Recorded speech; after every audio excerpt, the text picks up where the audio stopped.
He was a connoisseur of bad jokes.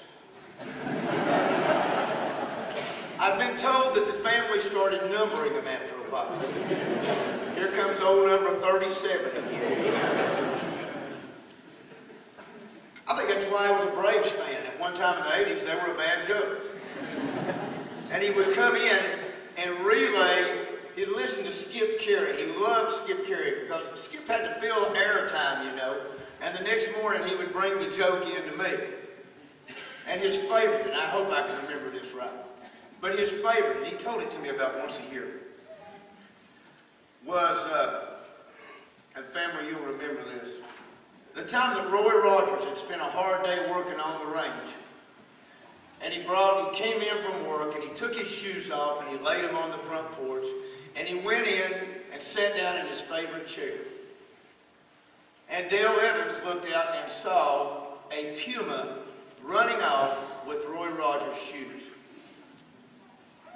And she went and jumped on trigger and rode off and grabbed that puma and choked that puma, still with the shoes in its mouth, and brought him back to the house and walked in the door and said, "Pardon me, Roy, is this the cat that chewed your new shoes?" Please don't tell it again.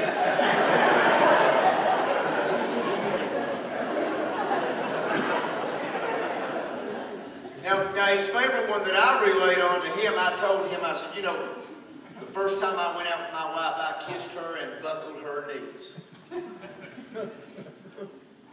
She said, "Where'd you learn to kiss like that?" And I told her, "Siphoning gas."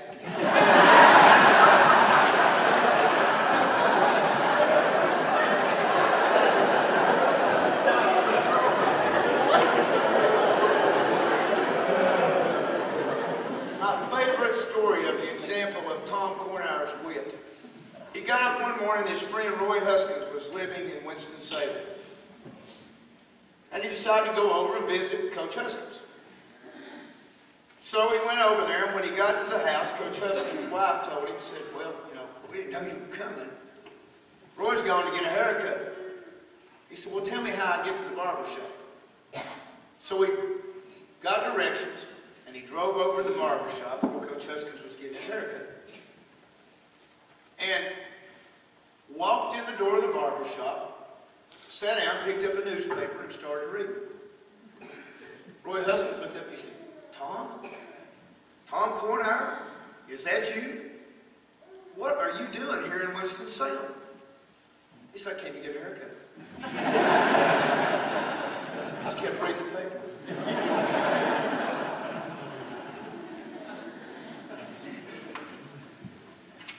For a man who caught fewer fish than anybody I know, he loved fishing. And I think it all had so much to do with the fact that he loved to see other people enjoy themselves and to do good. He called me from Florida when John Blevins caught the big fish down there surf fishing from the Florida relays. But he was so delighted that John had caught that fish. And also, so happy to get to rub it into me that he was in Florida, I was in Kingsport, and it was cold.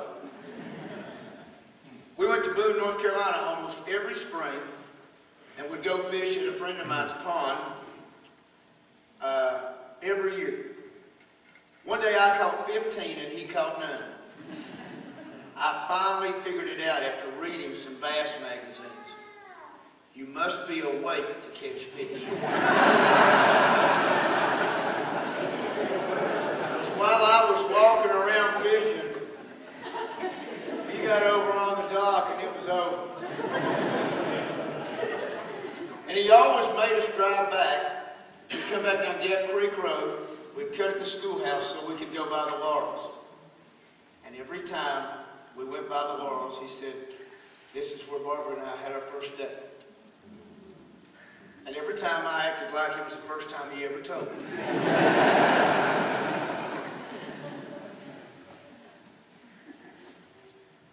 Cross-country runners, does that long shortcut or short long cut kind of ring a bell with you? The scenic route, the classical music on the ride?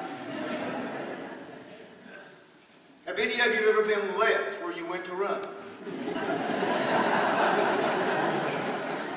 That was one of my favorites. When he came back from Roan Mountain, about 5 minutes before he got back, the phone rang and a young man said, "Is Coach Coughenour back yet?"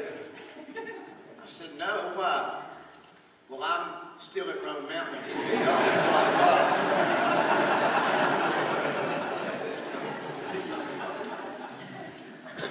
Coach said you would have left him too when I told him.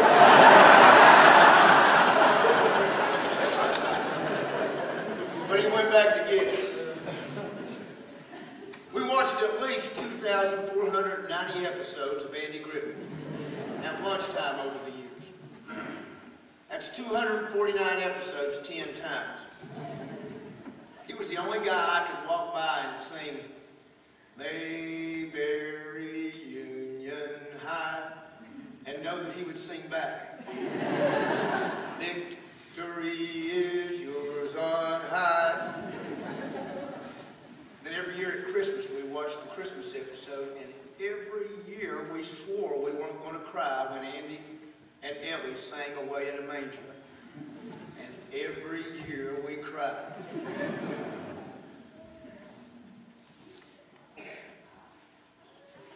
I think he loved watching Barney sleep and Andy torment him because it reminded him of him and Oncox playing golf. Because I've always heard that that was one of the great tormentings of anything on earth. And while I'm talking about sleeping, one thing Coach could do better than Coach. I have never been with someone who could snore. Like he could snore before he had his procedure. Barbara, I'm amazed you never slept. We went to Coughenour Lake. We had 2 cabins, and coaches were running to get away from his room. I said I could sleep through anything. I slept through one marriage. I will stay with Tom Coughenour in his room.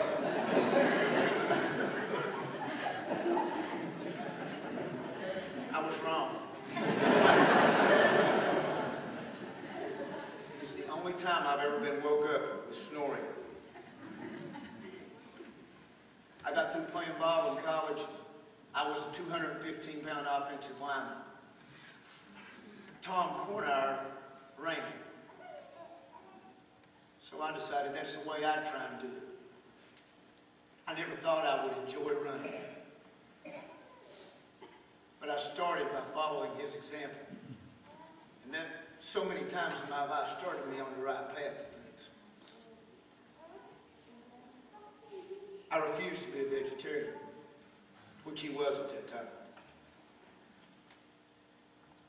For all his achievements, for all his friendships, for everything he had in his life, it only took about 2 minutes with him to know that the greatest love of his life was Barbara.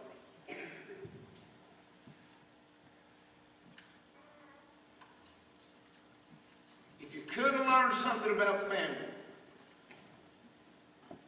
from seeing Tom and Barbara Coughenour, you couldn't learn. So another teaching moment, just by walking in their house.